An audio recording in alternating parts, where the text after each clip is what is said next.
Hi hello welcome to NIN media. నేను మీ journalist విప్లవశ్రీ. దేశ రెండవ రాజధానిగా కీర్తించబడుతున్న హైదరాబాద్ ప్రజలు భుజాలకు ఆక్సిజన్ సిలిండర్లను తగిలించుకుని తిరగవలసి రావడం అనేది అనివార్యమేనా? 2 దశాబ్దాల క్రితం వరకు మంచినీళ్లు బాటిళ్లలో కొనుక్కుని తాగుతామని అనుకున్నామా? కానీ నిజమైంది కదా. ఇప్పుడు మౌనం వహిస్తే మాత్రం త్వరలో ఆక్సిజన్ కోసం సిలిండర్ గాలి పీల్చుకోవడమే. వేగంగా విస్తరిస్తున్న జంట నగరాల పరిస్థితి అలాగే ఉండబోతోంది. మరి అభివృద్ధి పేరిట ఏర్పాటవుతున్నటువంటి పరిశ్రమలు, ఆధునీకరణలతో హైదరాబాద్ కాలుష్య కాసారం అవుతుంది. అడవుల ధ్వంసం, రింగ్ రోడ్లు, ఫిలిం సిటీలు, రియల్ ఎస్టేట్ వ్యాపారం కూడా ఇందులో భాగమే. ఈ పరిస్థితి ఇలాగే కొనసాగితే 2030 నాటికి హైదరాబాద్ ప్రజలు పూర్తిగా మాస్కులతోనే తిరగవలసి వస్తుందన్నది నిష్ఠూర సత్యం. హైదరాబాద్కు 70 కిలోమీటర్ల దూరంలో ఉన్న దామగుండం రిజర్వ్ ఫారెస్ట్ 3000 ఎకరాల్లో విస్తరించి ఉంది. దీనిలో 2900 ఎకరాల ఫారెస్ట్ ను లో ఫ్రీక్వెన్సీ రాడార్ స్టేషన్ ఏర్పాటుకు ఇండియన్ నేవీకి గత రాష్ట్ర ప్రభుత్వం అనుమతినిచ్చింది. దీనిలో రాడార్ యాంటెనా పార్క్ తో పాటు టౌన్షిప్ ని అభివృద్ధి చేయాలని భావిస్తున్నారు. ఇదే జరిగితే రియల్ ఎస్టేట్ రాబందులు వాలి మరింత ధ్వంసానికి పాల్పడతాయి. దీంతో దీనికి 25 కిలోమీటర్ల దూరంలో ఉన్న అనంతగిరి హిల్స్ కూడా ప్రమాదంలో పడే అవకాశం ఉంది. ఇప్పుడు పర్యాటక కేంద్రంగా ఉన్న ఈ ప్రాంతం త్వరలో కాంక్రీట్ జంగల్ గా మారుతుంది. దీనివల్ల 20 గ్రామాలు, 60,000 అమాయక ప్రజల జీవితాలు ఆగమ్య గోచరమవుతాయి. దీనిపై ప్రజలలో తీవ్ర వ్యతిరేకత నెలకొని ఉంది. గతంలో తిరునల్వేలిలో నిర్మించినటువంటి కట్టబొమ్మన్ రాడార్ స్టేషన్ తో ప్రజలకు ఇబ్బంది కలగనందున ఎటువంటి వ్యతిరేకత కూడా రాలేదు. దీనికంటే 100 రెట్లు శక్తివంతమైన రాడార్ స్టేషన్ ను ఇక్కడ నిర్మించాలనుకుంటున్నారు. జరగబోయే నష్టం ఏ స్థాయిలో ఉంటుందో ఊహించడం కూడా కష్టం.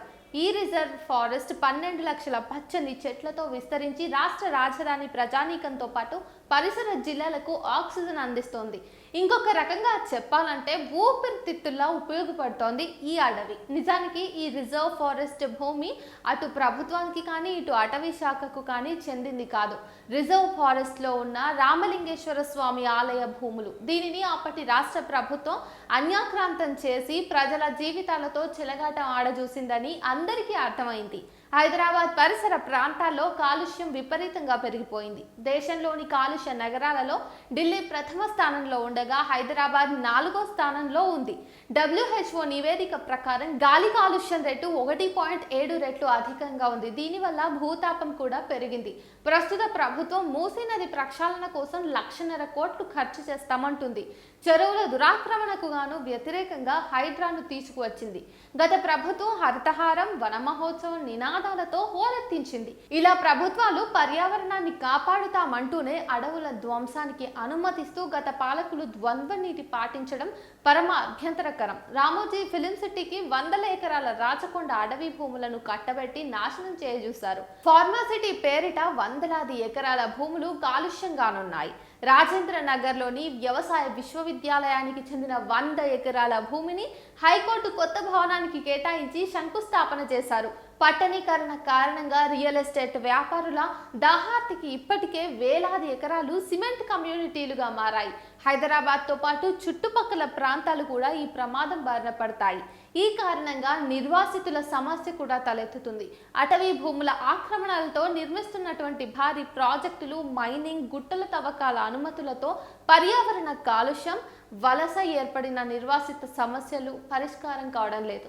దామగుండ రిజర్వ్ ఫారెస్ట్ ను రాడార్ స్టేషన్ కు అప్పగిస్తే మూసీ నది జన్మస్థలం అంతర్ధానమయ్యే ప్రమాదం ఉంది. ఛత్తీస్గఢ్ అడవిలో ఆదాని ప్రాజెక్టు పూర్తయితే హస్డియో నది కనుమరుగవుతుంది. పోలవరం, కాళేశ్వరం ప్రాజెక్టుల నిర్మాణంతో లక్షలాది ఆదివాసీలు నిర్వాసితులయ్యారు.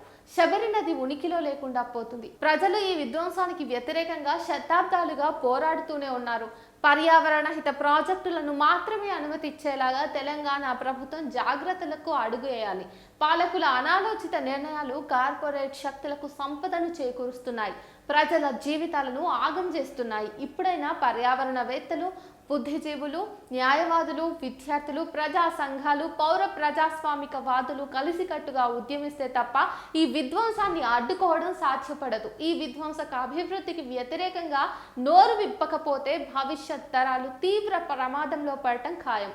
కనీసం తరాల మనుగడ కోసమైనా పోరాటాలకు నడుం కట్టి ముందుకు కదలటం అనివార్యం. కేవలం 300 చెట్ల పరిరక్షణ కోసం జరిగిన చిప్కో ఉద్యమాన్ని గుర్తు చేసుకోవటం, స్ఫూర్తి పొందటం ఈ సందర్భంలో ఎంతైనా అవసరమైన అంశం. రాజకీయాలకు అతీతంగా పాలకులను ఎక్కడికక్కడ నిలదీసి ప్రశ్నించే చైతన్యం కొరవడితే భవిష్యత్తు అంధకారం అవుతుంది. ప్రజలారా, పారా హుషార్.